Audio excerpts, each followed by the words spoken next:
안녕하십니까. 오늘이 이제 2012년 7월 7일입니다. 7월 7땡. 날씨도 좋고, 뭔가 좋은데, 이제 시험 기간은 35일밖에 안 남았습니다. 이제 딱 5주 남았거든요. 진짜 이제 5주 남았으면 이때부터 아까 잠깐 설명드렸던 것처럼 그런 서브노트를 만들어가지고 계속 외워야 됩니다. 반복해서. 왜냐면, 사람은 망각의 동물이기 때문에 일주일만 지나도 다 까먹습니다. 그래서 제가 저번 주에 분명히 사장에 대한 기본적인 요약을 해드렸는데 오늘 또 설명을 해드리면은 그게 좀 와닿지가 않는 부분들이 있습니다. 그래서 제가 계속 반복을 해드리는 게 항상 수업 시간 첫 번째에 그 장에 대한 부분에 대한 것들을 요약을 해드립니다. 간단하게. 그리고 나서 다시 설명을 드립니다. 그래서 왜냐면 짧은 시간에 여러분들이 이 부분에 친숙해지기 위해서 무조건 반복밖에 없습니다. 어차피. 그래서 계속 반복해가지고 내가 이걸 모르더라도 아는 것처럼 외우는 방법들을 습득하는 방법이 가장 시험의 지름길이라고 생각합니다. 그래서 그런 부분을 이제 간단하게 설명을 드릴 거고, 그 다음에 이제 책에 있는 내용 가지고 이제 간단하게 요약 설명을 해드릴 거고요. 문제풀이 같은 경우도 사장 같은 경우 문제풀이를 많이 안 해드릴 겁니다. 왜냐하면 문제 푸는데 시간이 좀 많이 소요가 되고 차라리 5장에 있는 문제를 많이 풀어드려야 그게 더 예를 들어 5장에 있는 것 같은 경우는 시험 문제가 25점짜리로 나오거든요. 그거 한 페이지밖에 안 됩니다. 그럼 25점짜리 계산 문제를 풀게 되면 거의 23점, 24점을 맞습니다. 근데 아무리 필기를 해가지고 시험을 본다 그러면 20점에서 한 22점 사이밖에 안 나오거든요. 그럼 1, 2점 가지고 떨어질 수도 있기 때문에 차라리 그 계산 문제가 나중에 여러분들 시험 문제에 당락이 될 수가 있다는 얘기입니다. 그래서 그런 부분 때문에 차라리 계산 문제를 더 나올 만한 문제에 대해서 더 빈도를 가지고 더 설명을 드리도록 하겠습니다. 오늘 처음 오신 분들도 있는데 일단 사장에 대한 부분 간단하게 설명드리겠습니다. 전력조류 계산이 뭐죠? 그 전에 김동욱 씨 말씀드립니다. 뭘까요? 자기 나름대로, 왜냐하면 제가 물어보는 거는 시험을 위한 부분이 아니라 나중에 면접을 위해서도 자기가 알고 있는 내용을 표현하는 것들을 연습을 하셔야 됩니다. 그래서 제가 얘기하는 부분들을 따라서 집에 가서 한번 생각을 하셔야 됩니다. 물론 책에 있는 내용대로 설명을 하셔도 됩니다. 어차피 지금 저희가 발송배전입니다. 발송배전. 발전, 송전, 배전이거든요. 제가 항상 얘기하는 부분이. 여러분들 그래서 송배전공학을 배우고 전력계통공학을 배우고 그 다음 발전공학을 배웠는데 실제로 이제 발전에 대한 부분은 어렵다 보니까 송배전이나 전력계통에 대한 내용들이 더 많이 설치가 돼 있다 보니까 그런 부분에 대한 것들이 더 언급이 많이 됩니다. 그리고 실제가 문제가 되는 경우도 이런 쪽에서 문제가 많이 되다 보니까 발전기가 멈췄다면 크게 문제가 되겠죠. 그렇기 때문에 발전기는 고장이 없다든가 그런 부분이 적은데 송배전 같은 경우 외부에 어제도 번개가 많이 치듯이 그런 것들에 의해서 이상전압이 침투해가지고 차단이 될 수도 있고 이런 것들을 종합적으로 이제 송배전이나 전력계통공학에서 많이 보게 된다는 얘기죠. 변압기가 터진다든가 아니면 보호계전기가 오동작한다든가 이런 것들이 더 사례가 많기 때문에 그런 빈도수가 더 시험 문제에 더 많이 나온다는 얘기입니다. 그래서 실제로 이제 배전 쪽에 대한 것들은 조금 줄어듭니다. 시험 문제에서. 그래서 여러분들이 어디에 치중할 것인지. 왜냐면 관심 있는 부분들이 있습니다. 여기 지금 화력 쪽에서 오신 분들도 있고 한전 쪽에서 오신 분들도 있고 일반 수용가 쪽에서 오신 분들도 있는데 저는 이제 제가 전력계통을 전공했지만은 발전 쪽은 저는 좀 약합니다. 왜냐면 제가 전공했던 부분이 아니기 때문에. 그래서 발전소도 막 견학을 다니고 하면서 보는데도 기본적인 개념은 이 시험 문제에 나와 있는 정도는 습득하는 데는 어려운 점이 없는데 예를 들어 프로세스 같은 거 이해하는데 좀 힘들더라 이거죠. 그래서 그런 부분을 다 아실 필요는 없습니다. 왜냐하면 100점 중에 여러분들 60점만 맞으면 되니까 60점을 맞기 위해서 가장 기본적인 범용적인 내용만 아시면 된다는 얘기입니다. 그래서 전력조류 계산은 뭐냐? 조류라는 게 앞에 전력이 붙었지 않습니까? 조류, 전류처럼 생각하시면 됩니다. 왔다 갔다 흐른다는 얘기죠. 발전기에서 발생된 조류니까 유효전력과 무효전력의 흐름을 계산하기 위한 부분들이 바로 전력조류 계산이다. 이렇게 쉽게 생각을 하시면 됩니다. 그래서 그런 개념을 가지고 계시면 되고 여기 나중에 책에 보시면은 전력의 흐름을 전력조류라고 한다. 그러니까 전력의 흐름이다. 이 생각만 하시면 됩니다. 그런 부분에 대한 내용들이 나오고 있고요. 여기 보시면 이제 제가 사운학이라고 배우시라고 그랬죠. 사운학. 사가 뭐였죠? 나중에 또 나오셔야 됩니다. 또 이따가 또 설명드릴 텐데 사고 예방 제어, 운용계획 위반, 운영 방법 결정, 이런 식으로 운영 방법을 결정한다. 확충 계획을 위반한다. 전력 조류 계산의 목적 해가지고 이제 책에 나옵니다. 어디 나오냐면은 147페이지 맨 밑에 나오죠. 맨 밑에. 거기에 맨 밑에 보시면 1번, 2번, 3번 나오죠. 이게 시험 문제 전력 조류 계산을 할 때 이런 목적에 대해서 나중에 설명을 하셔야 됩니다. 이런 내용들이 나온다는 얘기죠. 그리고 그 다음 페이지에 보시면은 예를 들어 전력 조류 계산 하는데 필요한 것들이 뭐가 있는지 이런 것들도 나중에 그런 부분을 제가 설명드린 밑줄을 쳐가지고 그런 것들이 키워드가 돼가지고 시험지에 여러분들이 쓰실 수 있게끔 하셔야 된다는 얘기죠. 다른 사람들의 모범 답안을 봐도 그런 내용들이 들어 있습니다. 근데 기본서에 있는 기본적인 내용이 들어가줘야 되고 여러분들이 알고 있는 이론적인 부분이 아닌 실무적인 내용이 더 들어갔을 때 훨씬 더 점수를 받을 수 있다는 얘기입니다. 그런 부분이고요. 전력조류 계산의 정식화. 정식화를 하기 위해서 이제 전력방정식을 세워야 됩니다. 전력방정식, 왜냐면 눈에 안 보이기 때문에 이걸 모델링을 해야 되거든요. 왜냐면 전력계통이 선이 왔다 갔다 하는데 아래 CG로 구성이 되어 있지 않습니까? 이제 회로를 이용해서 회로 방정식을 구해야 된다는 얘기죠. 근데 우리는 뭐냐, 지금 전력조류를 계산하니까 유효전력과 무효전력의 흐름을 계산하기 위해서 P라든가 Q라든가 이런 부분을 뭐 V라든가 I라든가 뭐 코사인 세타, 뭐 사인 세타, 뭐 이런 식으로 해가지고 이런 식으로 표현을 해야 되죠. 근데 이걸 또 실습으로 해가지고 뭐 R 플러스 JX 뭐 이런 식으로 실습과 허습으로 나눠서 표현하는 방법이 있고 이런 삼각함수로 표현하는 방법들이 있겠죠. 바로 여기서 전력 방정식에서는 그런 식으로 이제 모델링을 하는데 첫 번째 직각좌표로 해가지고 표현을 한다. 이런 식으로 실습과 허습으로 표현을 한다. 두 번째 극좌표로 표현을 한다. 그러니까 그때 설명드렸던 것처럼 여기 지금 어떤 지점까지 어떤 그런 부분을 계산하는 데 있어서 R 플러스 JX 해가지고 여기에 이렇게 가서 요 지점까지 가는 부분을 표현하는 게 바로 직각좌표라는 얘기죠. 실습하고 허습으로. 근데 그게 아니라 여기까지 가는 부분을 I라는 거를 IM에 2의 J 세타 이런 식으로 여기 전체 크기 IM에다가 여기 지금 IM이 되겠죠. 이렇게 여기까지가 IM이 되는 겁니다. 요 크기를 이렇게 각도를 세타만큼 돌렸을 때 도달하는 위치다라고 표현하는 이제 극좌표 형식으로 표현을 할 수 있다. 이런 내용들이 나오는 겁니다. 이따 또 설명드리니까 계속 이 내용을 여러분들이 머릿속에 넣고 시작하시면 이게 여기서 키워드다. 4장에서 이 부분은 중요하니까 이거는 꼭 가져가야 된다라는 부분만 제가 항상 그 목차에서 설명을 드리고 있습니다. 그리고 보시면 이제 운전 조건. 전력조류 계산을 해야 되는데 운전 조건을 설정을 해야 되겠죠. 그 전에도 몇 번씩 설명드렸습니다. 뒤에 보시면 이제 발전기 모선, 그리고 부하 모선, 기준 모선, 기지량, 미지량 해가지고 더 설명을 드렸죠. 이렇게 해가지고 나눠서.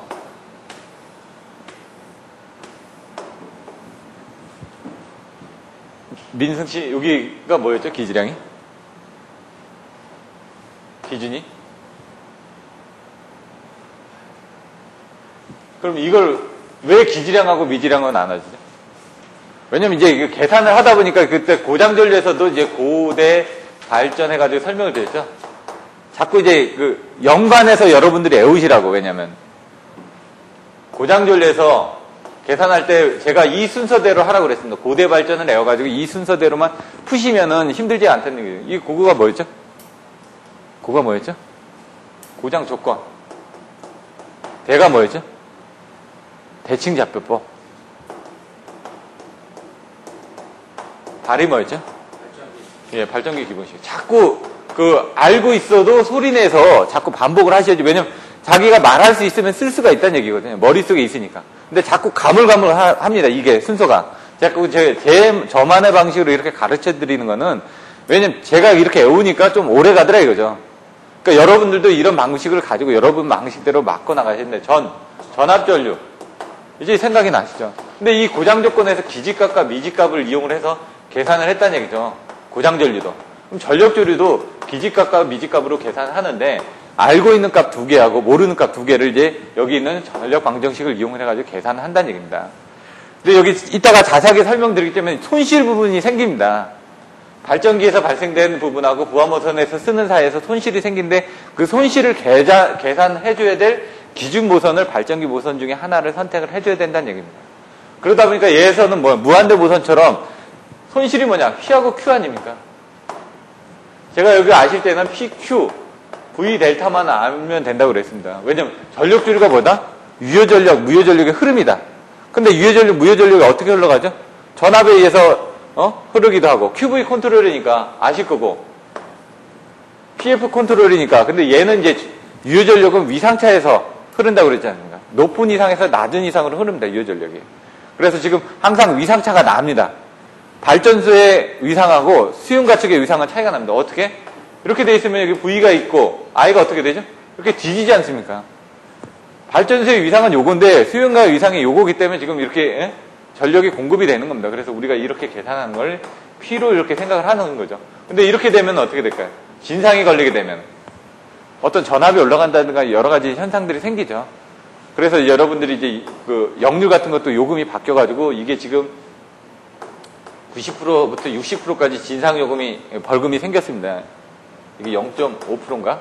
여기서 지금 90에서 95%까지 옛날에 90에서 95%까지 1%씩 지금 전기요금을 저감하던 걸 역류례에서 기본요금 저감하던 게 이게 0.5%인가로 바뀌었을 겁니다, 지금. 그리고 요것도 지금 진상이 되는 거에 대해서는 페널티가 없었는데 이게 바뀌었습니다. 그래서 90에서 60%가 될 때까지 이런 페널티를 계속 매기다 보니까 그것도 이제 시간대별로 해가지고 심화, 경부하 심화 이런 것들을 체크합니다. 물론 이제 세부적으로 다 나눠져 있는데 평상시 때 낮에도 하는 건 아니고요. 그래서 이런 식으로 이제 법이 계속 바뀌고 있으니까 그런 내용들도 나중에 그 송배전공학에서 14장에서 역류 계산하는 부분 나왔죠. 그런 거 계산하다가 이런 내용들을 좀 더 써주시라는 얘기입니다. 실무적인 내용들을. 요건 그럼 당연히 V하고 델타겠죠. 그래서 여기 어떤 무한대 모선에서 필요한 뭐 P하고 Q 값들을 계산하기 위한 이 부분이 무한대 모선을 해가지고 뭐 우리들이 대부분 어떻게 하냐. 발전기 쪽에서 보다 보니까 발전기 쪽을 이렇게 넣고 무한대 모선을 이렇게 넣어서 했습니다. 지금 수용가측 기준으로 할 때는 어떻게 되죠? 이쪽이 무한대 모선이 되고 수용가측에 대한 이 부분이 P하고 JQ로 이렇게 해서 이쪽을 무한대 모선을 하지 않습니까? 그때 이제 V하고 델타가 이제 정해지는 겁니다. 여기 부분을 이제 손실을 보상을 하기 위해서 얘 부분이 있다. 이렇게 보시면 되고, 발전기 쪽은 어떻게 되죠? 부하는 이제 딱 나왔죠. 부하가 P하고 Q죠. 그럼 얘는 V하고 델타겠죠. 그럼 얘는 어떻게 했냐? P하고 V를 보라 그랬죠. P, V. 그럼 이제 Q하고 델타가 되겠죠. 이런 식으로 애우시라고. 거꾸로 애우는 방법들도 하나씩 부대가지고 꼬리에 꼬리를 물어서 옛날에 그런 부분도 있었죠. 꼬리에 꼬리를 무는 영어라고. 하나를 애우시는데 그거에 맞춰서 같이 애워주셔야 됩니다. 그래서 전력조율 할 때도 고장전력과 한번 같이 연관해서 생각을 하시면은 좀 더 오래 간다는 얘기입니다. 이런 식으로 하는 부분. 그리고 또 좋은데 전력조율 알고리즘 부분에 대해서 설명을 하는데 여기서는 이제 사실 이제 깊게 설명은 안 드립니다. 그냥 기본적인 내용.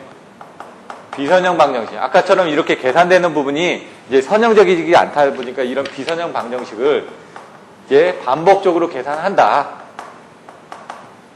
그게 바로 전력조율 계산의 일반적인 알고리즘이다. 라는 부분을 설명을 합니다. 근데 조금 이따서 이제 설명이 나옵니다. 전력조율 계산하는 그 계산 방법들이 있는데 선형 방정식으로 계산하는 방법들이 있고요. 비선형 방정식으로 계산하는 방법들이 있고 이것들에 대해서 얘는 어떤 부분이라는 게 뒤에 나옵니다. 그래서 그 두 개를 비교를 하죠. 저기 나와 있는 것처럼 4-4, 4-5, 4-6이 바로 여기에 해당되는 부분입니다. 4-5. 여기서 이제 4-5 부분이 뭐냐? 바로 선형을 하고 있는 가우스 자이델법이라는 얘기예요. 그 비선형을 하고, 일반적으로 비선형 방정식을 반복계산법이라고 하는데, 이것도 반복계산법입니다. 반복적으로 계산하는데, 선형 방정식을 반복적으로 계산하기 위한 방법이 가우스 자이델법이고, 비선형 방정식을 반복적으로 계산하는 방법이 바로 뉴턴 라플법이라는 얘기입니다. 이런 식으로 여러분들이 딱 머릿속에 정의를 해놓고 가시면 이제 좀 편하다는 얘기입니다. 아무리 이 책을 이렇게 하나씩 보다 보면은 머릿속에 안 들어옵니다. 전체적인 걸 머릿속에 딱 넣어놓고 그 다음에 들어가시면은 좀 여러분들이 쉽기 때문에 이렇게 설명을 드립니다. 요약분만 여러분들 외우셔도 됩니다. 근데 여기 계산하기 위한 부분에 대해서 뒤에 보시면 이제 직접법이 또 나옵니다. 직접적으로 넣어서 이제 계산하는 거고 얘는 간접적으로 넣어서 계산한다는 얘기입니다. 그건 뭐냐면 한 번 넣었던 값을 이런 식으로 이렇게 돼 있으면 이쪽으로 넣었던 값이 다시 이쪽으로 갔다가 다시 이쪽으로 갔다가 다시 갔다 이런 식으로 이제 왔다 갔다 하면서 계속 왔다 갔다 하면서 간접적으로 이제 간다는 얘기고, 직접법은 하나 데이터를 넣어가지고 이 값을 바로 다이렉트로 계산하는 게 직접법이라는 얘기죠. 소거법은 다이렉트로 넣어가지고 하나씩 소거를 한다는 얘기입니다. 여기 이제 직접법도 있고, 여기 보시면은, 직접법에는 이제 크레이머 행렬에 의해서 계산하는 부분, 그리고 소거법 등이 있습니다. 이런 부분들. 이따가 뭐 책이 나오니까 간단하게 설명드릴 거고요. 반복법하고 직접법하고 어떤 부분이 있다라는 부분. 근데 실제로 이런 부분보다는 이런 쪽에 대한 부분에 대한 문제들이 더 많이 나온다는 얘기죠. 이거는 간단한 것들만 할 수가 있다는 얘기죠. 왜냐면 개통이 너무 크니까 이걸 넣어서 계산하기에는, 직접적으로 다 일일이 대입하기에는, 예를 들어 지금 뭐 노드가 200개다. 그럼 200개를 어떻게 다 일일이 입력해서 계산할 겁니까? 힘들지 않습니까? 그래서 그것들을 이제 줄여가지고 계산하는 거. 이것들을 보시면 선형 방정식, 비선형 방정식을 어떻게 압축해서 조그맣게 줄여주는 방법들에 대한 내용들이 나와 있습니다. 근데 얘 같은 경우는 줄여주다 보니까 I는 Y, 이 전류에 관련된 부분하고 어드미턴스에 관련된 이 어드미턴스 행렬을 이용합니다. 얘는 지금 어떻게 되죠? 행렬을 이용한다는 얘기죠. 이 어드미턴스 행렬을. 근데 얘는 역행렬을 이용한다는 얘기입니다. 역행렬.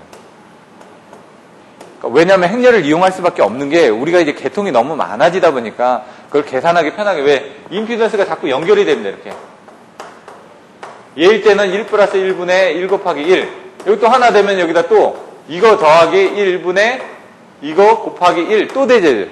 계산이 자꾸 복잡해진다는 얘기죠. 근데 어드미턴스가 되면 어떻게 되죠? 더해주면 됩니다. 그냥 다. 그렇기 때문에 어드미턴스 행렬을 바꿔주는 부분이 계산을 편리하게 해서 하는 부분이라는 얘기죠. 그러다 보니까 이런 행렬식에 넣게 되면은 계산이 훨씬 더 편리하니까 이런 행렬식을 사용하는데, 얘는 아까처럼 직접적으로 넣어서 계산을 하는데 얘는 역행렬을 이용해야 되다 보니까 하나씩 더 뭔가 더 소요가 된다는 얘기죠. 한 번 더 역행렬 계산을 해줘야 되니까. 역행렬 계산하는 방법이 6개 되겠죠?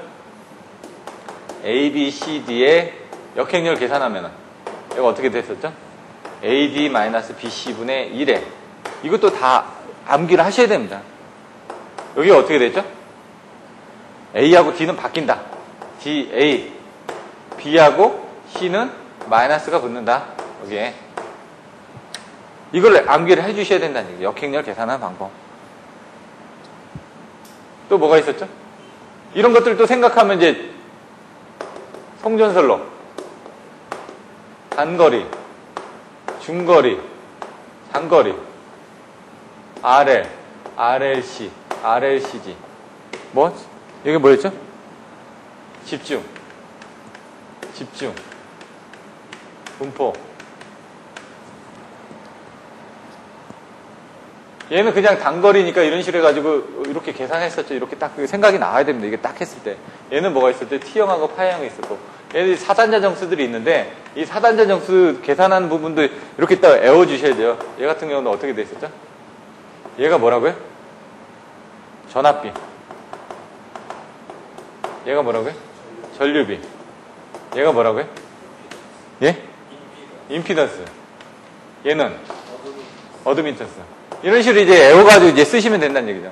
근데 이 부분은 T형하고 파형으로 계산할 때 1 플러스 2분의 ZY, 1 플러스 2분의 ZY. A는 D는 같다. 여기 AD-BC는 1이다. 요거하고 비슷하죠? 이런 식으로 이제 연산해서 외워주시면 오래 간다는 얘기입니다, 자꾸. 그러면 여기 부분은 임피던스라고 했으니까 임피던스가 들어갑니다. 여기는 어드미턴스라고 했으니까 어드미턴스가 들어갑니다. 근데 이제 T형, 파형에서는 1 플러스 4분의 ZY가 하나 더 있다. 얘 부분이 어디에 들어가야 될 거냐? 제가 이렇게 했었죠. T형과 파형이 있었다. 파형이 앞에 나오니까 파형이 들어갔을 땐 얘가 이쪽으로 들어가면 되고 T형이 나왔을 땐 얘가 이쪽으로 들어가면 된다. 이런 식으로 외워주시면 된다는 얘기죠. 그러면 이제 나중에 이걸 풀다 보면 헷갈립니다. 얘 같은 경우는 또 보시면 1Z01로 나옵니다. 사단자 정수가. 왜냐면 임피던스만 있으니까, RL에 대한 임피던스만 이렇게 연결되어 있으니까 이 Z 부분이 여기에 들어간다는 얘기죠. 어드미턴스가 없으니까. 근데 얘 같은 T형, 파형 같은 경우는 어떻게 될까요? T형, 파형에서 얘 부분이 T형이면은 여기 어드미턴스가 있지 않습니까? 임피던스를 2분의 ZY, 2분의 ZY 하고 어드미턴스를 넣은 게 이게 T형이고요. 파형은 어떻게 된다고요? 임피던스는 그대로 있고 어드미턴스를 2분의 Y, 2분의 Y 한 게 파형이라는 얘기죠. 이런 개념을 가지고 여러분들이 이해를 하시면 나중에 이런 것들이 좀 오래 간다는 얘기입니다. 이거 볼 때 저쪽 것도 이랬지. 그러면 연산해서 외우게 되면 자꾸 더 쉬워지니까. 그리고 잊어먹지가 않으니까 그런 연산관계를 자꾸 보셔야 됩니다. 이런 건 이제 아웃사이더로 설명드렸던 부분이고, 이제 비선형 부분에 대해서 뉴턴 라슨법으로 역행렬을 계산하는 부분들, 이런 내용들이 나와 있고, 뒤에 보시면은 PQ 분할법이 나옵니다. PQ 분할법. PQ 분할은 이따가 설명을 드리겠지만은 이제 더 간단하게 계산을 하기 위해서 소거를 하는 겁니다. 아까 전력주로 계산해서 소거하듯이 소거를 하는데, 이 부분을 보시면은 대각형렬만 나누고 이런 부분을 좀 소거를 해서 PQ로 분할을 한다. 결론적으로 보면 P하고 Q 값으로 분할을 한다 해서 PQ 분할법입니다.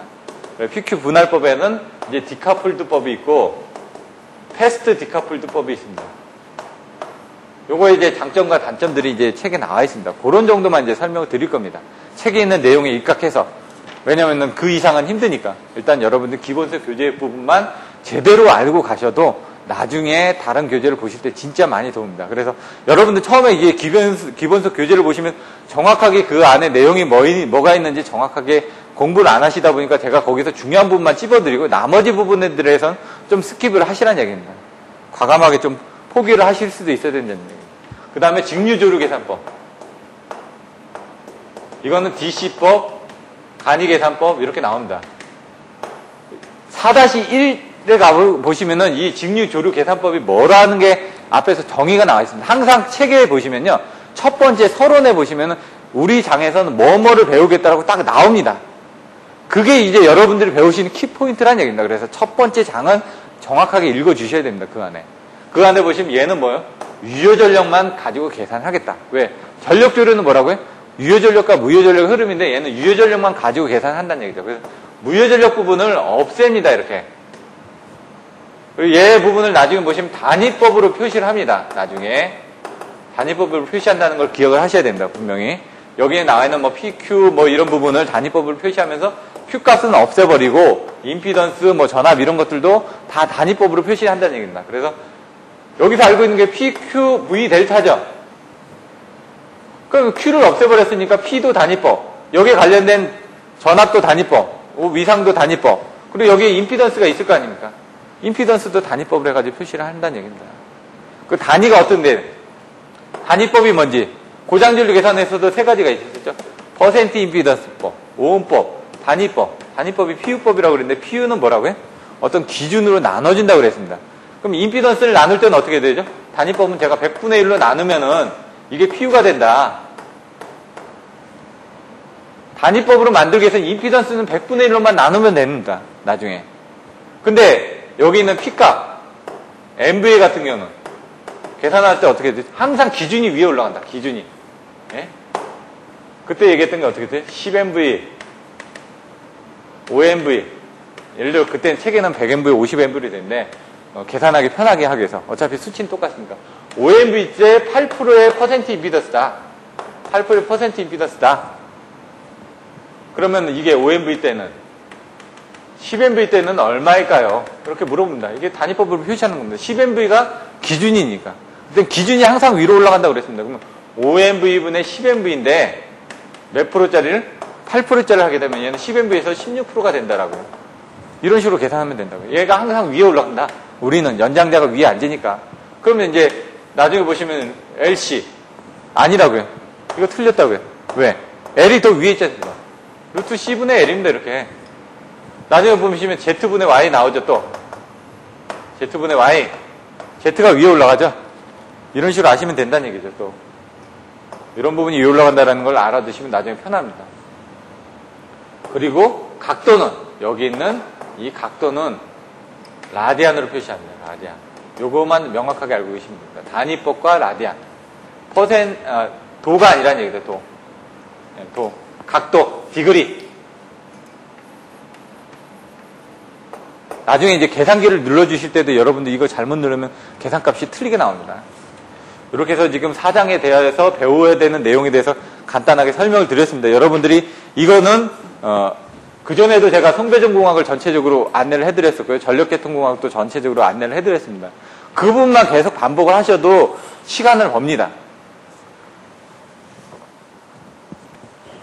이런 내용들에 대해서 이제 자세하게 설명을 드리겠습니다. 이제 4장을 좀 하다가 쉬고, 그 다음에 오늘은 5장까지 나갈 겁니다. 근데 그 4장 부분에서 계산하거나 이런 부분에 대한 것들은 좀 생략할 겁니다. 왜냐면 5장까지 나가기에도 좀 시간이 빠듯합니다. 왜냐면 계산 문제를 자세하게 풀어드려야 되니까. 근데 이제 계산 문제를 자세하게 풀어드리는 건 한계가 있습니다. 왜? 책의 내용이 다 나와 있으니까. 여러분들한테 흐름만 설명을 드리면 됩니다. 나머지는 여러분들이 직접 하시면 되니까요. 자, 페이지 147페이지 보시면은, 책의 내용이 나와 있습니다. 전력조류 계산의 개요. 개요에서는 뭐라고요? 밑에 보시면은 네 번째 줄에 전력의 흐름을 전력조류를 한다. 전력조류에 대한 내용이 나와 있습니다. 조류. 전력계통의 확충 계획을 입안할 때 필요한 정보가 뭐가 있느냐? 나와 있죠. 1번, 출력. 모선전압. 이런 것들이 어떻게 되는지. 2번, 그 모선전압을 규정하기 위해서 조상설비를 어떻게 해야 되는지. 3번, 전류를 어떻게 해야 되는지. 유효전력과 무효전력 흐름에서 이런 부분들을 확충 계획을 위반할 때 이런 부분을 검토를 해야 된다는 얘기입니다. 그럼 전력조를 계산하면 P하고 Q하고 V하고 델타가 나온다고 그랬는데 이런 출력 부분 나오죠. 전압 나오죠. 거기에 들어간 조상설비 나오죠. 거기에 들어간 전류, 출력에 관련된 부분이니까 다 나온다는 얘기입니다. 지금. 그래서 요것들을 알고 계시면 된다는 얘기입니다. 근데 목적은 뭐라고요? 목적하면은 사운학기 나온다고 그랬죠. 목적 세 가지. 사고가 뭐라고요? 사고, 예방, 제어. 자꾸 따라서 하셔야 됩니다. 쓰시고. 제가 나눠드렸다는 거, 볼펜. 그거 써가지고 오시면 제가 리필을 해드린다고 그랬습니다. 자꾸. 왜? 쓰셔야지만 됩니다. 왜냐면 여러분들이 머릿속에서 나오지 않고 쓰지 않으면 나중에 시험장에서 안 써집니다. 운용 방법의 결정. 자꾸 반복해서 쓰셔야 된다는 얘기죠. 근데 입에서 먼저 나와야지 쓸 수가 있으니까. 확충 계획의 입안. 어렵습니다. 내용들이 이게 입에 좀 와닿지가 않지 않습니까? 그래서 사운학 해가지고 사고 예방적, 운용 방법의 결정, 확충 계획의 입안. 이렇게 써주셔야지만 이 목적에 대해서 여러분들이 점수를 받으실 수가 있다는 얘기죠. 예를 들어 전력조류 계산에 대해서 설명하고 목적에 대해서 설명하죠. 10점짜리로 나왔다. 그럼 이런 내용 설명해주고 이 목적이 안 들어가면은 점수를 못 받는다는 얘기입니다. 이 키워드만 들어가도 일단 이 내용하고 이런 부분만 들어가도 기본적으로 5점 이상은 받을 수가 있다는 얘기입니다. 근데 거기에 뭐 그림을 그린다든가 좀 더 부가적인 설명을 해주면은 10점에서 한 뭐 7, 8점, 9점 이렇게 받겠죠. 이런 식으로 여러분들이 쓰실 수 있게끔 이 안에 내용을, 중요한 내용이 뭔지를 보셔야 된다는 얘기입니다. 148페이지. 그럼 이런 전력조를 계산하기 위해서 어떻게 해야 되냐? 실질적 모델링을 해야 되는데 그 모델링을 우리는 이제 컴퓨터에서 그냥 단선도를 가지고 그림을 갖다 그리면 됩니다. CAD처럼. 근데 사실 이거 프로그래밍 할 때는 저희 같은 경우는 옛날 포트란으로 다 짜가지고 넣습니다. 이거. 노드가 어떻게 돼가지고 집어넣으면 어떻게 되고. 근데 지금 요즘은 전력계통 해상용 프로그램들이 많이 나와 있습니다. 민수에서 쓰여지고 있는 게 SKM 파워툴즈. 파워툴즈라는 부분이 있고요. 제가 옛날에 요거 같은 경우는 한국산업안전공단에서 과전류 보호협조 과정을 할 때 이런 파워툴즈 가지고 강의도 했었습니다. 이제 ETAP 이 부분도 제가 사용을 했었고요. EDSA 요거 같은 경우는 제가 프로그램 딜러를 했었으니까 이런 부분은 다 사용을 해봤습니다. 제가 사용 안 해본 건 이 사임이라는 이제 툴들이 있습니다. 이런 부분들이 이제 민수에서 가장 많이 사용하는 부분들이고요. 뭐 이 외에도 여러 가지들이 있습니다. 근데 가장 대표적으로 많이 사용하는 부분들, 뭐 매트랩을 이용한다든가 시뮬링크를 이용한다든가 여러 가지 방법들도 많이 있습니다. 근데 이거는 범용적인 부분이고요. 그 외에 이제 한전에서 사용하고 있는 거는 PSS/E 같은 프로그램들이 있습니다. 나중에 이런 부분들에 대해서 전력계통 해석용 프로그램에 대해서 뭐 설명하셔도 관련도 문제 25점짜리 나와 있습니다. 그래서 그런 것들을 한번 보시면 될 것 같고요. 이런 것들을 이용해서 계산할 때 어떻게 해야 되느냐? 단선들을 이용해가지고 여기 뭐 변압기가 있고 여기 뭐가 있고 뭐 모터가 있고 여기에 뭐 발전기가 있고 이런 식으로 이 계통들을 그려줘야 된다는 얘기입니다. 단선 계통도에 여기 뭐 설비가 어떻게 됐는지, 임피던스가 어떻게 됐는지, 차가도 X로 표시를 해야죠. 왜 고장전류의 감쇄 부분이 틀려지니까 고장전류에 따라서 뭐 전력전류도 틀려질 거니까. 그래서 계통도를 가지고 여러분들 계산하실 수 있는 게 고장전류를 계산을 해서 보호계정기 협조를 계산합니다. 요거는 전력전류를 계산하시면 전력전류를 가지고 이용할 수 있는 부분들이 여러 가지가 있습니다. 고주파 계산에서도 계산할 수가 있고요. 전압 강화도 계산할 수가 있고 모터 기동 시 그리고 트랜지언트 안정도 쪽에서도 계산할 수가 있고 그래서 전력조류가 가장 이런 부분에 기본이 되다 보니까 전력조류 계산은 중요한 부분이 됩니다. 왜? 다른 것들을 계산하는데 기본적인 백데이터가 되기 때문에. 여기에 물론 고장전류도 들어가야 됩니다. 그래서 고장전류하고 전력조류가 가장 중요합니다. 전력계통 해석에서는. 이걸 모르면은 안 됩니다. 그걸 통해서 이제 뭐 보흡조를 한다든가 이런 부분이 들어가는데, 여기에 들어가다 보면 이제 뭐 차가도, 과도, 동기 리액턴스, 여기에 대한 케이블에 대한 임피던스, R 플러스 JX 값, 변압기에 대한 퍼센트 임피던스, 부하에 대한 P하고 Q 값. 그럼 여기서 어떻게 되죠? 얘는 기준 모선 또는 발전기 모선을 잡아야 되겠죠. 발전기가 여러 개가 있을 테니까 하나를 기준 모선을 잡고 얘는 하나를 발전기 모선을 잡고, 요런 데들을 부하 모선을 잡아가지고 집어넣으면 여기서 실질적으로 전력조류가 어떻게 왔다 갔다 하는지, 사고가 났을 때 어떻게 왔다 갔다 하는지를 이제 화면에서 볼 수 있다는 얘기입니다. 그렇게 하기 위해서는 단선도가 있어야 되겠죠. 여기처럼 단선도가 있고, 거기에 대한 회로 정수표, 각각의 회로 정수들이 있어야 되겠죠. 그리고 각 모선에서 운전 조건에 대한 설정값, 얘가 얼마만큼 운전을 하고 있고, 얘가 변압기가 부하율이 얼마가 걸려 있고, 얘가 실제로 지금 전압이 얼마 있고, 그러면은 지금 우리가 여기 이제 변압기 부하율이 증가가 됐다. 그럼 여기 전압이 얼마나 변동이 되고 전력조류가 얼마나 변동이 될 것인지를 여러분들이 확인을 할 수 있다는 얘기입니다. 그거를 시뮬레이션을 통해서 미리 어떻게 한다? 운영 방법을 결정하고 확충계획안을 위반할 수 있다는 얘기입니다, 지금. 이런 내용들을 여러분들이 알고 계시면 되죠. 근데 그 밑에 뭐가 나왔냐? 조류 계산의 기초가 되는 회로 방정식의 정식화. 회로 방정식을 정식화해야 된다는 얘기죠. 그건 뭐냐? 시뮬레이션 할 수 있게끔, 모델링을 할 수 있게끔 회로 방정식을 만들어줘야 된다는 얘기입니다, 지금 이거는. 대표적인 수치해법. 대표적인 수치해법이 뭐가 있었죠? 저기 있죠. 가우스 자이델법하고 뉴턴 납스법을 소개하겠다. 여기서는. 설명은 안 했지만은 그 내용이 나와 있는 겁니다, 지금. 그리고 이어서 유효전력의 조류 분포만을 구하기 위해 사용되는 간략 계산법인 직류조류 계산법. 직류조류 계산법은 뭐라고요? 직류조류 계산법은 간략 계산법이라고요. 왜? 이런 것들은 PQ, V 델타를 다 계산하는데 얘는 P값만 계산하기 위해서. P값하고 이제 위상, 전압에 관련된 부분만 계산합니다. 그래서 그런 부분만 계산하기 위해서 한다라고 해서 이렇게 나와 있습니다. 전력조류 계산의 정식화. 이제 정식화하는 부분에 대해서 배우겠습니다. 2번. 단계별로 이제 전체적인 내용을 듣고 이제 이 내용을 들으시니까 여러분들 차근차근 나가는 부분을 이제 쉽게 이해를 하실 수가 있습니다. 왜냐면 그렇지 않으면 이걸 다른 데 가서 하나하나씩 듣다 보면 이게 어떻게 연결되는지 매칭이 안 됩니다. 정식화를 한다. 그럼 모델링을 하는 거죠. 모델링 하는데 어떻게? 전력 방정식을 세운다는 얘기죠. 이 전력 방정식을 어떻게 세운다? 책에 보시면은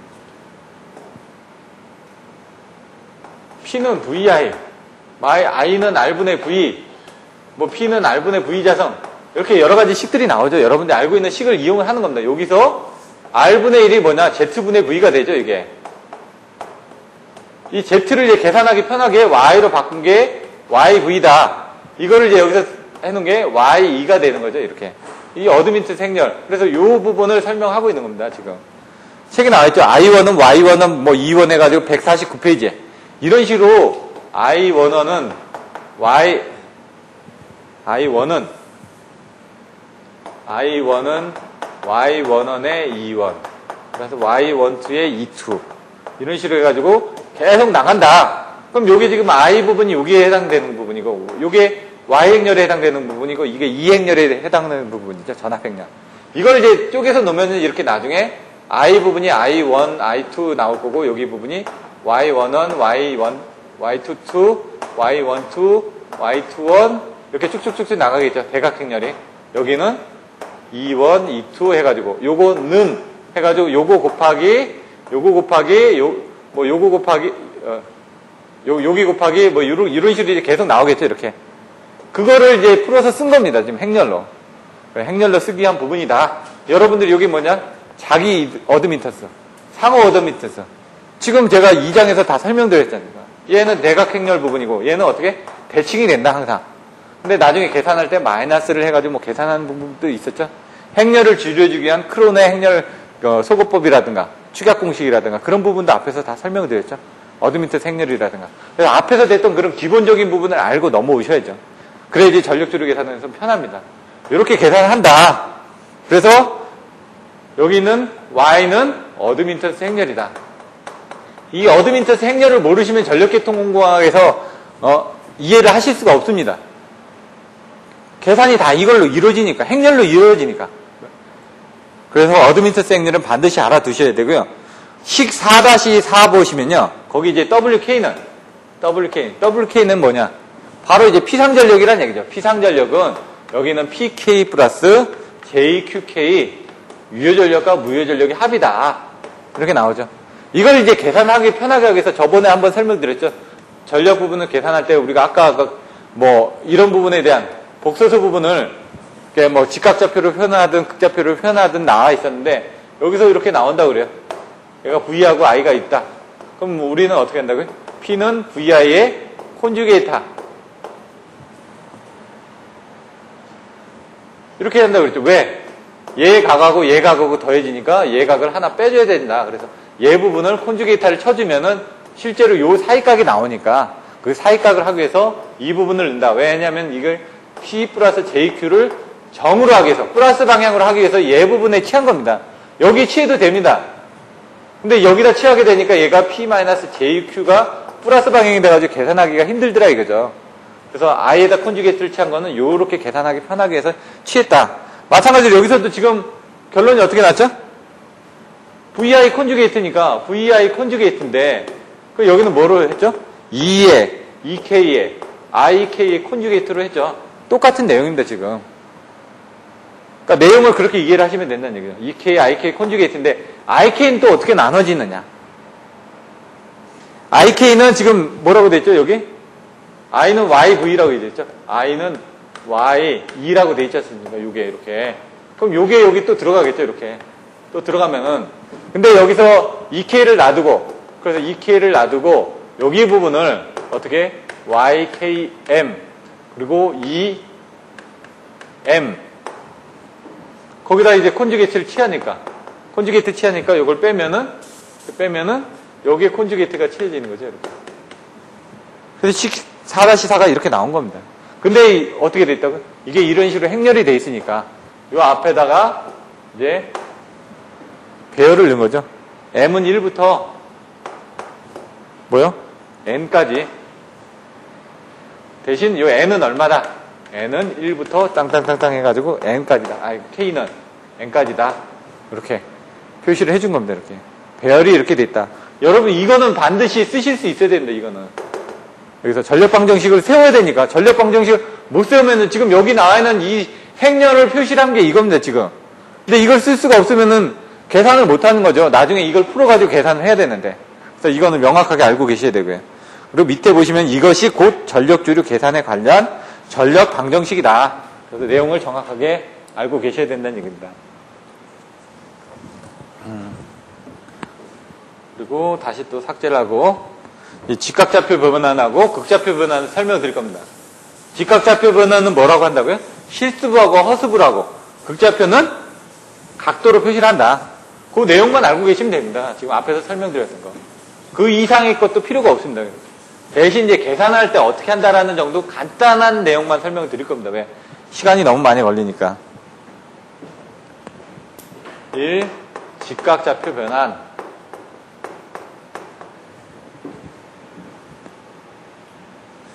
보시면은 직각좌표 성분으로 분해해서 정식화하는 것이다 해가지고 밑에서 세 번째 줄에 나와 있습니다. 근데 이걸 어떻게 분해한다? 맨 밑에 줄을 치면 실수분과 허수분으로 나누어서 거기 부분에 밑줄을 쳐주십시오. 제가 얘기하는 부분들 밑줄을 쳐놓으시면은 나중에 다른 것들은 필요가 없고요. 그런 부분이 중요하니까요. 식 4-4 같은 것도 밑줄을 쳐놓으시면 되고. 그다음 150페이지로 넘어가면은 맨 위에 이제 4-5하고 4-6으로 나눠진다. YKM이. 그걸 가지고 이렇게 계산을 하면 됩니다. 이게 쭉 나오는데 이 부분은 그냥 생략을 하겠습니다. 여기. 직각좌표는 실수부하고 허수부로 계산된다는 거 알고 그걸 다 넣은 겁니다. 지금 앞에서 계산됐다가 YKM, EM을 넣어가지고 다 계산하면 이 수식이 나와 있는데 이걸 설명드릴 필요는 없으니까요. 그냥 해보시면 어렵진 않습니다.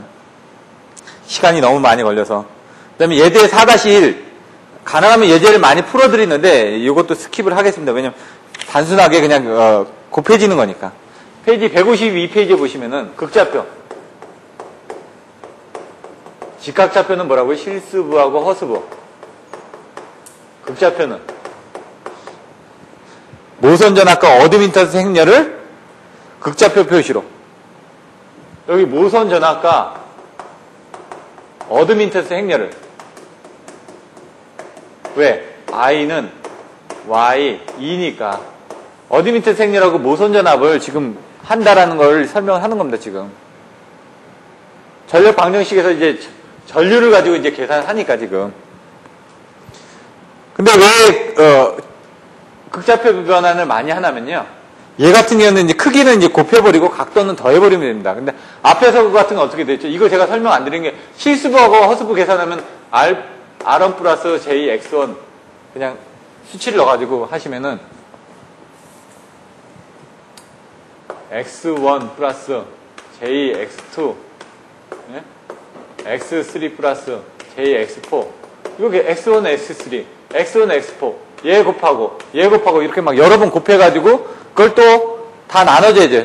나중에 크기를 하게 되면 뭐 이거에 자승을 하고 탄젠트 세타를 해줘야 되고 이런 부분이 나온다는 얘기입니다. 그래서 그걸 힘드니까 극좌표에서는 아까처럼 이렇게 그림을 이렇게 하는데 얘 크기는 어떻게 된다고요? 아까 그냥 곱하면 됐죠? P는 VI 콘주게이트에서 크기는 곱하면 되지 않습니까? 각도는 어떻게 한다고요? 여기에서 요걸 빼서 요 각도는 더해주면 된다. 각도는 더하면 된다.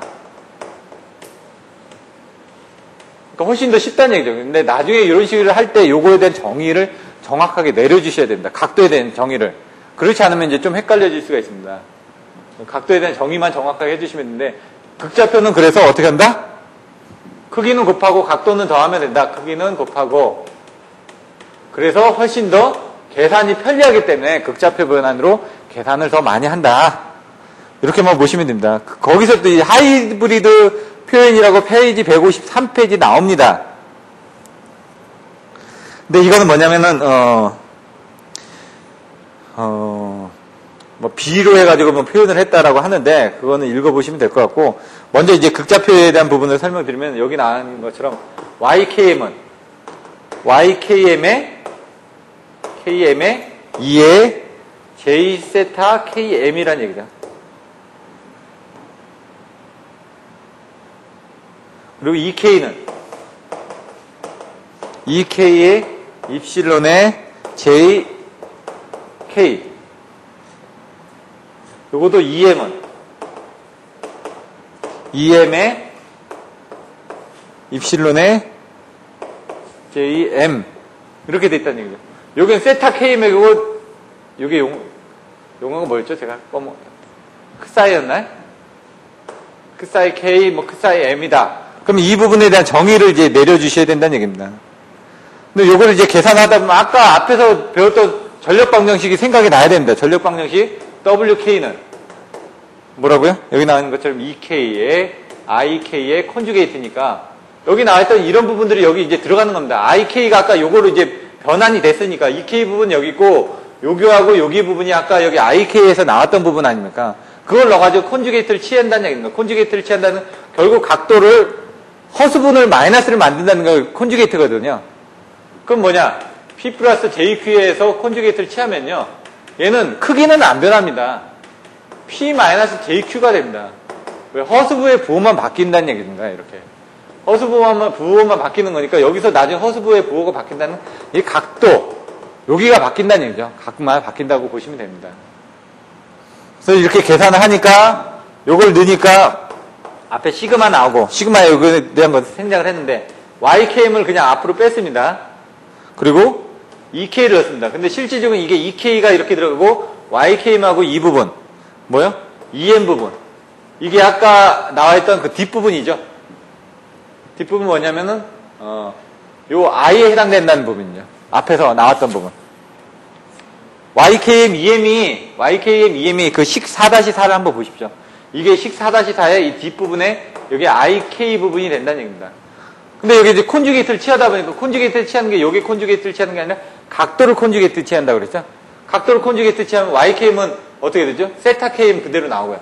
세타 KM 나오고. 나머지 요거하고 요거를 지금 반대로 하겠다는 얘기입니다. 이렇게. 아, 여기도 지금 반대로 되어 있어요. 죄송합니다. 요걸 제외한 여기가 이거고 여기가 세타 K임이고 여기가 요거였다. 그럼 얘 부분을 마이너스를 취하고 얘 부분도 마이너스를 취하겠다는 얘기입니다. 지금.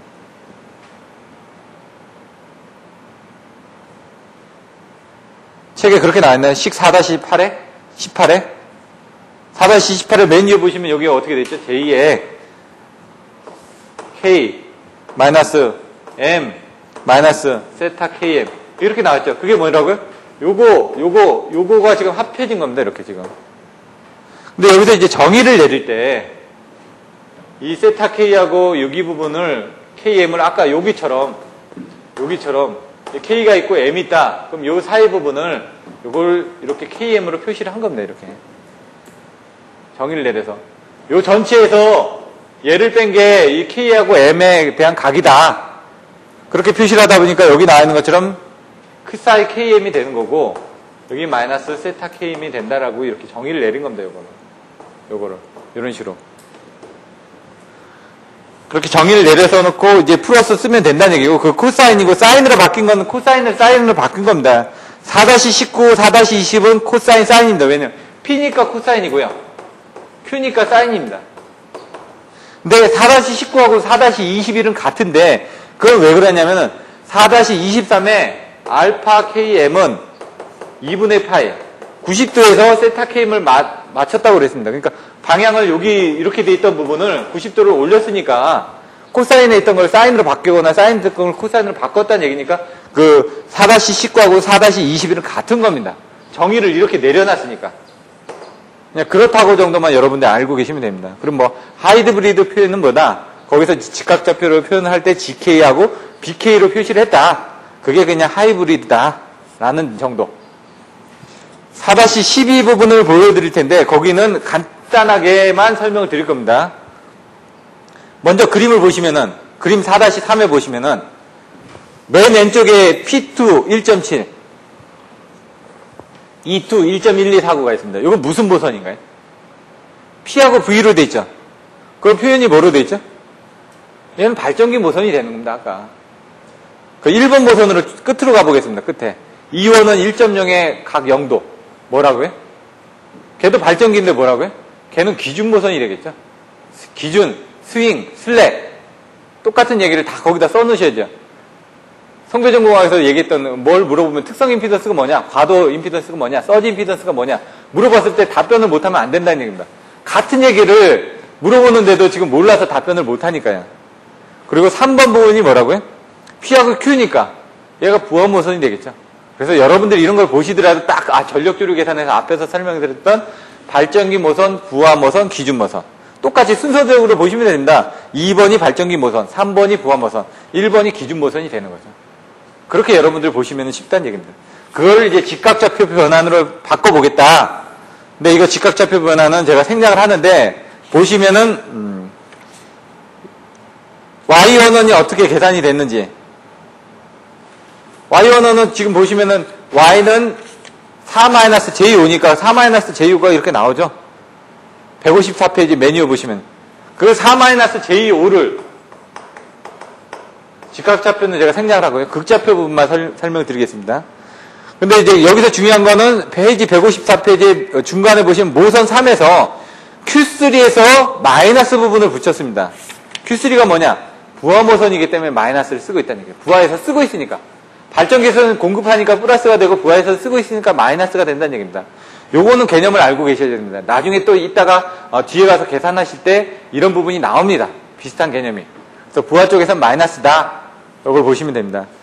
이거를 이제 극좌표 변환을 바꾸게 되면 어떻게 된다. 이렇게 그 어드민턴 생렬 중에 하나를 지금 극좌표로 바꾸는 방법입니다. 지금 페이지 155페이지에 보시면 Y11 나오죠.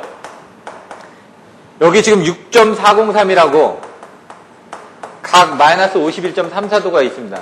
이게 어떻게 나왔는지만 한번 설명드리겠다는 얘기입니다. 지금 앞에서 극좌표 변환하는 부분은 설명을 드렸는데 잘 이해가 안 되니까. 그래서 이론적인 부분은 제가 깊게 안 들어가도 예제 부분에 대해서는 간단하게 설명드릴 겁니다. 왜냐면 예제를 풀어보시면 이론이 이해가 안 될 수가 없습니다. 왜냐면 그 이론대로 푸는 거니까. 요건 어떻게 나왔냐? R 플러스 X의 자성을 루트를 씌운 겁니다. 이게 Z니까요. 결론적으로 보시면은 어떻게? R이 4의 자성 플러스 마이너스 5의 자성. 이게 6.4031이 나온 겁니다, 이게. 임피던스니까. 극좌표에서. 그러면 이 각은 어떻게? 이건 디그리입니다.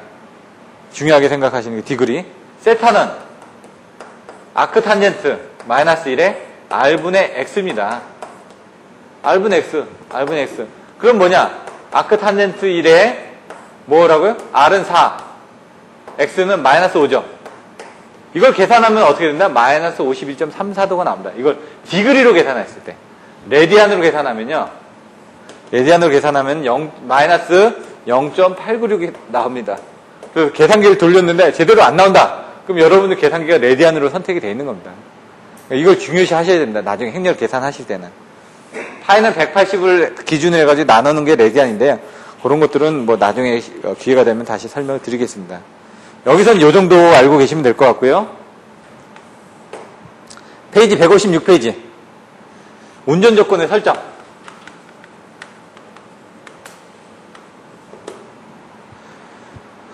맨 밑에 보시면 발전기 모선은 뭐라고요? 유효전력과 전압의 크기가. 부하 모선에는 뭐라고요? 유효전력과 무효전력의 값이. 페이지 157페이지. 156페이지에서 157페이지 있는 부분은 거의 다 줄을 치셔도 됩니다. 그 내용을 다 아셔야 되니까. 발전기 모선에서는 유효전력과 모선 전압의 크기. 156페이지 맨 밑에. 그리고 부하 모선에서는 157페이지를 넘어가서 유효전력과 무효전력의 값이 계산에 앞서 각 모선에서 운전 조건으로 설정된다. 아까 기지량, 미지량 설명드렸죠? 발전소 모선에서는 무효전력과 모선 전압의 위상각이 미지량으로 남게 되고, 아까 기지량이 나왔으니까 미지량은 당연히 나오겠죠. PQ, V 델타만 아시면은. 부하 모선에서는 모선 전압의 크기 및 위상각이 미지량으로 되는데, 또 나오죠? PQ 빼고 나머지가. 그 밑에 보시면 모든 모선에서 유효전력을 지정한다는 것은 결과적으로 송전 손실의 크기까지를 지정하기 때문에 실제 계산에서는 발전기 모선 중 한 군데, 즉 개통 내에 송전 손실문을 흡수 조정하는 모선, 이게 뭐라고요? 스윙 모선, 기준 모선, 슬랙 모선 정해서 줘서 아까 T하고 Q 값에 대한 손실을 거기서 계산해줘야 된다는 얘기죠. 그게 바로 미지량이 된다는 얘기입니다. 그럼 걔가 무한대 모선이 돼가지고 전압과 위상만 있으면 된다는 얘기죠. 그래서 스윙 모선인데 여기서는 유효전력을 지정하는 대신에 모선 전압의 크기와 위상각을 설정을 한다. 무한대 모선으로. 그러면은 조류 계산이 끝날 때까지 전력 계통 내에 송전 손실은 얼마가 될지 알 수 없기 때문에 스윙 모선에서 그것을 공급을 해준다. 그래서 기준 모선은 스윙 모선, 슬랙 모선이라고 부른다. 이런 것들 나중에 면접에서도 물어보실 수가 있습니다. 그래서 제가 그런 내용을 설명을 드린 겁니다. 저는 이제 전력 조류 계산, 고장 조류 계산 이것만 제가 시뮬레이션을 10년 이상 했었으니까요. 실무를. 근데 해보면 이제 부하 모선을 아까 그 부하의 표현이 뭐가 있었죠? Z가 있었고 I가 있었고 P가 있었죠? 얘는 P가 전압에. 요게 몇 승인가요? 예? 자승, 1승, 0승. 그림 생각나죠? 2, 1, 0. 집 파일 생각해가지고. 이 부하에 따라서 나중에 진짜로 틀려집니다. 시뮬레이션 해보면은. 이걸 넣어가지고. 그러니까 저희들이 사실 이제 이런 것들을 시뮬레이션 해보고 현장에서 운영을 하면서 실제로 변압기를 증설을 할 텐데, 아니면 변압기를 병렬 운전할 텐데, 이게 조리가 얼마나 될지 궁금합니다. 그럼 시뮬레이션 하면 실제로 투입을 해보면 거의 비슷합니다. 운전 조건만 정확하게 넣는다 그러면. 왜냐면 모델링을 정확하게 했기 때문에. 이런 것들도 여러분들이 아셔야죠, 나중에. 그러니까 앞에서 막 왔다 갔다 하면서 전체적인 게 머릿속에 있으면은 이게 오래 갑니다. 밑에 있는 기지량과 미지량인데 이건 생략을 하겠습니다. 앞에서 다 설명드렸으니까요. 뭐라고요? 운전 조건에서 발전기, 부하, 기준 모선, 기지량, 미지량, 거꾸로 하라고요. 얘 뭐라고요? V하고 델타, P하고 Q 모르고, 얘는 부하, P하고 Q 하니까 얘가 V하고 델타를 모르고, 발전기는 이렇게 보시라고요. PV, 그러면 Q 델타. 이렇게 외우시라고요. 외우시는 방법도 있습니다. 이렇게 순차적으로. 뭐 꼬리에 꼬리를 물듯이. 물론 이제 발전기 모선도 가시면 PV 모선이 있고 PQ 모선이 있고 좀 나눠집니다. 실제로 들어가면은 이제. 근데 시험에 나오는 건 요 정도까지만 여러분들 쓰시면 됩니다. 조류 계산도 전력 조류 계산 있죠? 최적 조류 계산도 나왔습니다. 나중에. 옵티멀 로드 프론트 해가지고. 최적 조류 계산도 뭐 25점짜리로 나왔었습니다. 그건 최적적으로 제한하기 위해서 뭐 전력 조류에서 최적 제어하기 위한 부분이다. 이런 내용을 가지고 좀 내용을 더 써주시면 되는데 명확하게 알고 계셔야죠. 옵티컬 파워 플로우 이런 식으로 이제 나중에 나옵니다. 그런 것들도 한번 관련된 문제가 있으니까 살펴보시면 되고요. 158대 이제 맨 밑에 보시면 하나 보셔야 될 게 부하가 없는 중간 모선도 P는 0, Q는 0으로 지정해서 취급한다. 이렇게 나와 있습니다. 4-3 조류 계산의 기본 알고리즘 까지만 하고 잠깐 쉬도록 할 텐데요. 원래 4장을 1시간에 끝내야 되는데 4장을 한 2시간 하고 2시간 못하고 그 다음에 이제 5장을 나머지 시간 동안 해서 마치도록 하겠습니다. 사실 이게 여기 내용을 또 알고 계셔야지만 또 5장에서 또 응용이 되기 때문에 좀 자세하게 설명을 드리고 있습니다. 전력조류 계산의 기본 알고리즘 이거는 책에 있는 내용 정도만 여러분들이 읽어보시면 되는데요. 먼저 조류 계산에 관련한 페이지 159페이지 맨 위에 조류 계산에 관한 전력 방정식 및 각 모선에서의 운전 조건 설정에서와 같이 조류 계산은 기지량을 토대로 해서 나머지 미지량을 수학적으로 결정해 나가는 것이다. 이제 아셨죠? 이제 자꾸 반복하니까 유효전력과 무효전력의 흐름인데 기지량을 가지고 미지량을 계산한다. 그거를 뭘 전력 방정식을 이용을 해가지고 운전 조건을 설정해가지고 기지량과 미지량을 계산한다. 그러면 고장 전류도 나중에 여러분들 외우실 때 고대 발전을 해가지고 고장 조건의 기지량이 뭐고 미지량이 뭔지를 알아야지 여러분들 푸실 수가 있습니다. 그럼 고장 조건에서 뭐냐? 등가해를 그리고 벡터들을 그리고 아니면은 뭐 기지량을 그리고 이렇게 여러 가지를 이제 그림으로써 여러분들이 이해를 하셔야 된다는 얘기입니다. 밑에 쭉 내려가서 앞에서 본 바와 같이 전력 방정식 중간에 보시면 전력 방정식에서 전력은 전압의 2차식 또는 삼각함수를 포함한 비선형 방정식으로 기술되기 때문에 맞죠? 전압의 2차식. 아까 R분의 V 자승하면 전압의 2차승이 되죠. 그게 뭐냐? YV 자승이 된다는 얘기죠. 그래서 I는 YV로 계산되는 부분이 많은데 전력은 뭐라고요? 아까 얘기했죠. 전력은 보시면 P는 R분의 V 자승인데 전력은 이게 Y로 바뀌어지니까 전압의 자승으로 바뀌어진다. 이 내용입니다, 지금. 근데 삼각함수를 표현한 비선형 방정식으로 계산한다. 극좌표로 했을 때 그런 부분인데 그러다 보니까 이게 단 한 번의 계산으로는 해를 구할 수가 없다. 그래서 실제 계산에서는 변수의 적당한 초기값을 가정해서 근사해를 구하고 그것을 전력 방정식에 대입해서 보다 정도가 좋은 근사해를 구해 나가는 반복 계산법을 쓰고 있다. 반복 계산법. 여기 나왔나요? 반복 계산법. 그 반복 계산법이 뭔지 이 다음 장에 이제 나옵니다. 뭐가 좋다는 게. 가우스 자이드라고 뉴턴 란서법이 나올 겁니다. 이제. 이거에 대해서는 조금 이따가 쉬었다가 이제 그 다음 시간에 설명을 드릴 텐데요. 먼저 반복 계산을 이용한 기본 알고리즘이 어떻게 되느냐. 아까 보시면 이런 식으로 이제 PQV 델타 해가지고 이 부분을 운전 조건 설정해가지고 방정식 할 때 어떻게 해야 되냐. 여기 보시면 첫 번째 슬랙 모선 이외의 모든 모선의 전압을 적당히 가정한다. 요거는 1.0에 각 0도라고 되어 있습니다. 그럼 어떻게? 여기나 여기는 이제 적당히 전압을 넣으라는 얘기입니다. 실제로. 알고 있는 데이터들을 넣어줘도 되고 아니면 모를 경우는 적당한 데이터를 넣으라는 얘기입니다. 왜? 여기서 다 공급을 해줄 거기 때문에 요 값은 나중에 또 바뀝니다. 정확한 값으로 수렴을 해서 나갈 거라는 얘기입니다, 지금. 근데 이 부분은 정확하게 알고 계셔야 됩니다.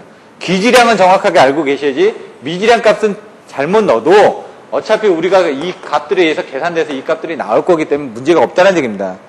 그리고 일반적으로 EK는 1.0 플러스 J0.0 이건 뭐냐? 1.0에 각 0도라는 얘기죠.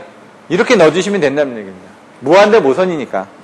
2번 전압 EK, YKM을 사용해서 모선 전류 IK를 구한다. IK를 구하는데 어떻게 구한다고요? EK하고 YKM을 이용해서. 아까 EK 있었고 YKM이 있었고 또 EM이 있었죠. 이렇게 해서 계산을 한다고 그랬죠. 근데 여기서 지금 그거는 IK는 요거만 해당되는 거죠. EK, IK에서 이 부분을 이렇게 해가지고 요게 이렇게 빠져나가는데 그것들 이용해서 왔다 갔다 한다는 얘기입니다, 지금. EK는 가정값이 되겠죠. YK는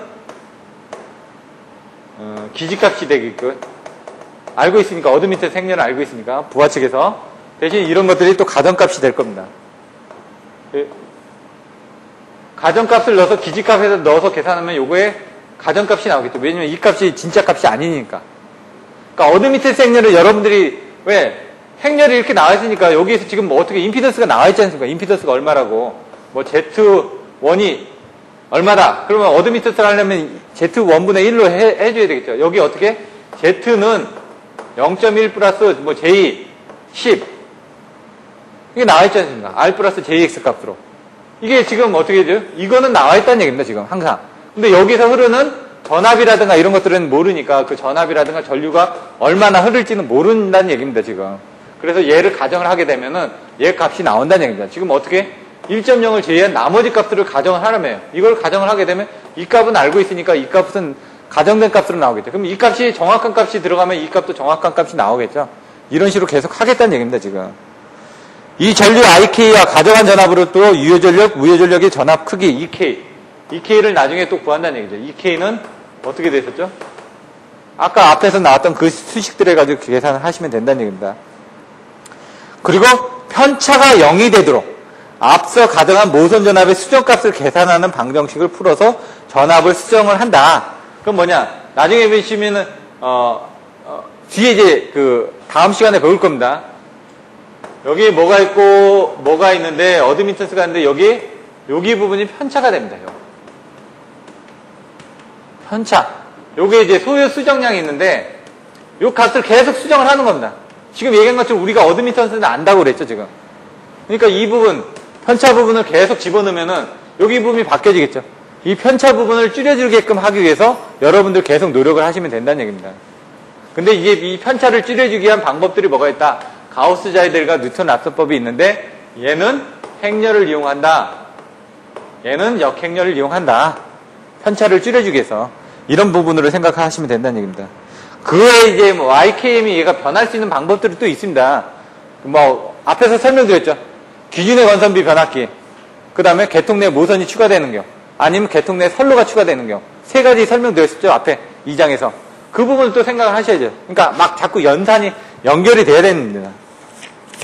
넘어가고, 페이지 160페이지에 보시면은 두 가지가 있는데, 이거는 그냥 있다라는 정도만 하고 설명을 드리겠습니다. 부하 모선에서 전압을 수정을 하고, 발전기 모선에서 전압을 수정하는 부분이 있다. 부하 모선에서 전압을 수정하거나 발전기 모선에서 여기서 전압을 수정하거나. 근데 기준 모선에서는 절대 전압을 수정할 수가 없습니다. 기준이 돼야 되니까. 그러니까 전압을 수정하는 방법이 지금처럼 전압을 이렇게 집어넣는 부분이 여기하고 여기서 이렇게 거행이 될 수 있다라는 내용입니다. 그냥 그 정도만 알고 계시면 됩니다.